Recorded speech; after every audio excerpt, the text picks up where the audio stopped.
கொளத்தூர்லேருந்து வந்த பெரியவருக்கு என்னாச்சுன்னு பார்த்தீங்கன்னா, அவருக்கு வந்து ஷோல்டர்ல இருக்கிற காலர் போன் வந்துங்க, அவருக்கு வந்து ஜவ்வு கிழிஞ்சு மேல வந்துருச்சுங்க எலும்பு. ஆமா. பார்த்தீங்கன்னாவே தெரிஞ்சிருக்கும். நல்லா எந்த அளவுக்கு தெரிஞ்சிருக்குன்னு பார்த்துருப்பீங்க. ஆமா மகளே. அதுக்கப்புறம் பார்த்தீங்கன்னா, நம்ம பதிவ பார்த்துருக்காங்க. அதுக்கப்புறம் நேரா நம்ம வைத்தியசாலைக்கு வந்துட்டாங்க. வந்ததுக்கப்புறம் நாம என்ன பண்ணோம்னா, அவங்களுக்கு நம்ம மொத கட்டு எப்பவும் போல போட்டுட்டோங்க. போட்டு அதுக்கப்புறம் திரும்ப 2வது கட்டுக்காக நம்ம வர சொல்லியிருந்தோம். 2வது கட்டுலயும் பார்த்தீங்கன்னா, அவருக்கு வந்து பெயின் இருக்கிறதா சொல்லியிருந்தாரு. ஓகேன்னு சொல்லிட்டு சில எக்ஸர்சைஸ்லாம் சொல்லிக் குடுத்தோம்.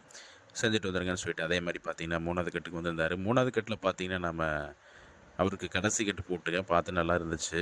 அதுக்கப்புறம் பாத்தி அவர் நல்லாவே கையெல்லாம் நல்லா தூக்குனாருங்க. தூக்க முடிஞ்சு எல்லாமே பண்ண முடியும்ன்னு சொல்லிட்டாரு. அதுக்கப்புறம் நம்ம என்ன பண்ணோம்னா, அவருக்கு அத மட்டும் நம்ம விடலைங்க.